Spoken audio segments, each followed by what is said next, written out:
So once you have your own domain, let's go ahead and set up our professional email. Let's go back to the MailerLite dashboard, and here let's go to account settings on the left. Then let's go to domains, and here under sending domains, let's click on add domain.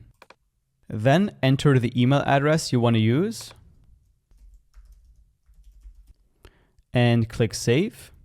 And now we need to authenticate this domain. So let's click on authenticate, continue.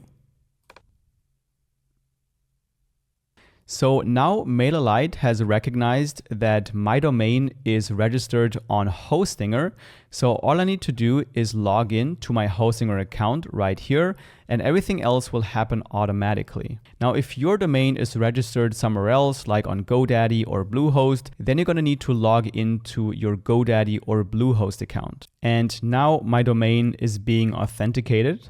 And if for some reason this automatic process doesn't work for you, you can just click on go to our manual setup and set it up manually. Now the process is complete, so let's click on done.